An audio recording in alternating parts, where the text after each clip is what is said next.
Hello everyone. Till now we have completed two functions of operating system. The first is the process management and second is process scheduling, which is also known as job scheduling. Now we'll do the third function, which is memory management. Now see, when I'm saying memory management, I'm talking about primary memory, which is RAM. I'm not talking about a secondary memory. Secondary memory is basically used for storage. So it will come under storage management, which is also one of the function of operating system only. So right now we are discussing memory management. So we have a memory manager of operating system which helps in allocating memory to various processes and resources. Now see, this memory manager performs various functions like it monitors and control the primary memory, and it keeps the track of all the memory whether it is allocated or free. So it will maintain a record of how much memory is free and how much memory is allocated by the processes. Now if a process enters for execution, it will allocate the memory to the process, and when the process is completed, it will deallocate the memory also, and the process will get terminated. So memory manager is responsible for allocating as well as deallocating the memory to the processes which are entering for execution. Now when the processes are coming, they are using some memory, so memory manager will keep updating the available memory also. So it is responsible for updating the available memory also. Now the last one is it ensures the memory security. And how it is ensuring the memory security? Suppose we have two processes in the memory for execution, so it will ensure that every single process takes the memory, takes their own section of memory and execute from there. It will ensure that no process takes the memory of other process. If this happens, there will be data collision, and if there is data collision, your data can be damaged and destroyed. So this memory manager ensured that every single process takes individually their own sections for execution, individually their own sections of memory for execution. Right? So these are the few features of memory manager which are responsible for memory management. Now see, the memory is allocated in different ways. Right? So either it will be contiguous memory, either it will be non-contiguous memory, or the virtual memory. In contiguous memory, the memory is allocated continuously, and in non-contiguous, the memory is allocated in distributive manner. What do you mean by continuous manner and distributive manner? Now see, suppose we have stored a word in memory. There are two ways of storing it, and these are the memory addresses.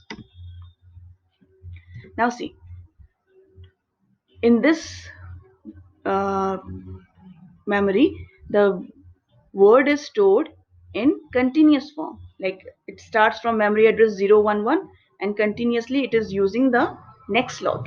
But here, what is happening? The word is not stored in the continuous form. It is stored in distributive manner.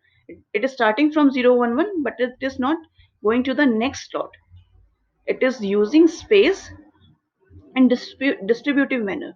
So this is the continuous form, this is the contiguous memory, and this is non-contiguous memory. In non-contiguous memory, the data is stored, the memory is used in distributive form. Now see, this contiguous memory, if the data is in the contiguous memory, it will be executed fast. Why it will execute fast? Because only one address, the first element, the address of first element is required. Whenever the process get executed, first is look for the address only. So if it is in continuous form, there is no need to see the look for the address of another element. The first element, the address of first element is required only. Fine. So it will be easy for execution. But if the data is in distributive form, the address of every single element will be required. So it will be a bit slower than contiguous memory. Why? Because the processor has to look for the address of every single element first, and then it will get executed. So contiguous memory are faster than non-contiguous memory. Fine. Now the third one is virtual memory. Virtual memory is actually when the RAM is full. Suppose your RAM is full. So what happens? Some area of your hard disk will be used as a RAM. So that part is virtually being used as RAM. So this is memory used when the RAM is full and some area of your hard disk is being used as RAM. So it will be a virtual memory, a virtual RAM for you. Fine. So these are the three ways in which the memory is allocated. Now see, we have different techniques of memory management. Like you have done different algorithms in process management, process scheduling. Similarly, we have different techniques of memory management also. Like first technique is single memory allocation. In this, what happens? The free memory is allocated to a single application at a time. It means a single application will run at a time. So single memory allocations are very less used nowadays because today we are using multi-processing. Multiple processes are going on. But in this single memory allocation, only one application will run at a time. Now second is partitioned allocation. In partition allocation, what happens? Your primary memory is divided into different partitions, right? Different areas, and these areas are called partitions. These areas can be contiguous areas also, and they can be non-contiguous also. But mostly contiguous areas of partitions are used. And these contiguous areas will be used by running applications. So what is happening? Your primary memory is divided into different sections of contiguous or non-contiguous memory, which are called partitioned, which are called partition, and these partitions will be used by running applications as per their requirement. Fine. Next is the paged memory management.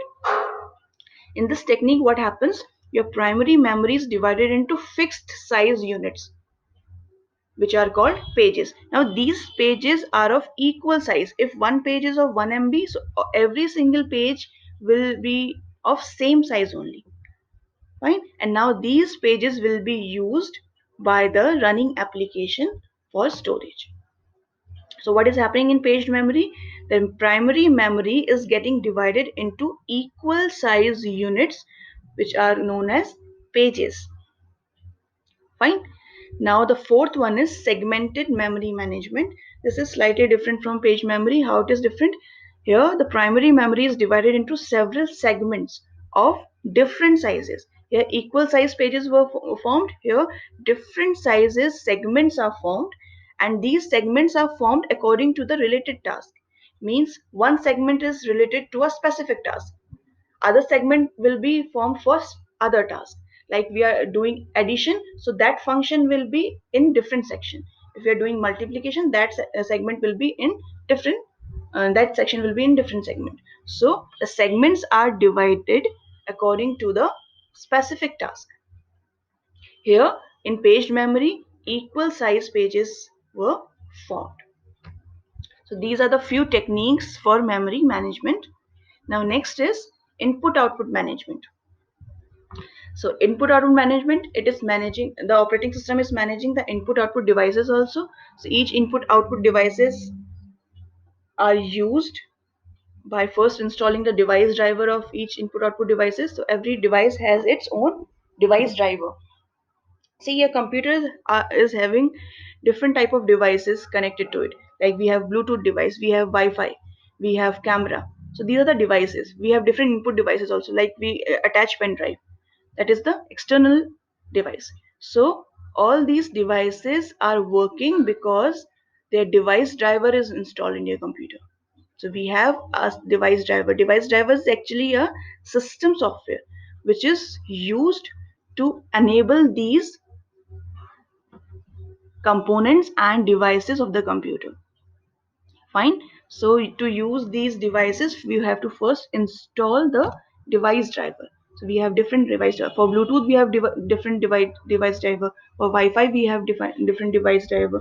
When you attach external devices, for that we have different device driver for external devices also. Fine. So device drivers must be installed. So input output management, what it will do, it will track the input output devices. It will allocate and deallocate the input output devices also, which device is to be used, and which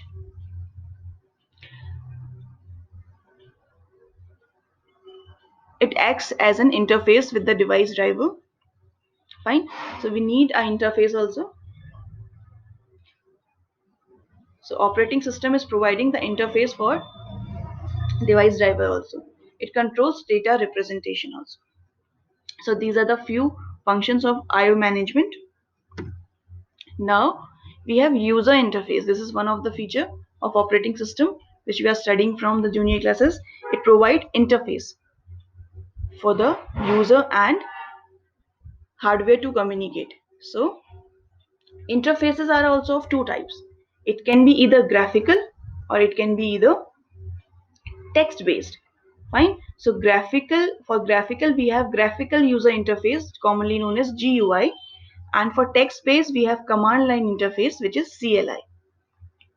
Fine. So this is the graphical user interface where we use different icons, images, taskbar, colors. So the Windows, the Linux, these are the graphical user interface which allow a user to communicate instruction to the computer easily. So GUI are very easy to use for the end user. We are the end user. Fine. So end users can use them very easily because we have different icons, we have different tools, we have better interface. But in command line interface we have to write the command. For end user it is very difficult to learn all the commands and to remember all those commands, so it is slightly tougher. So in command line interface, the user interface that requires the user to communicate instructions to the computer via typed command. So here we have to write type command, like you must have seen command prompt. That is a command line interface where we have to write commands for every single thing. If we have to open a file, we will have to write the command. But here, a click will do the task in GUI. But in CLI, you will have to write command for each and every instruction. So GUI are better user friendly. Fine. So this much is for today. Thank you.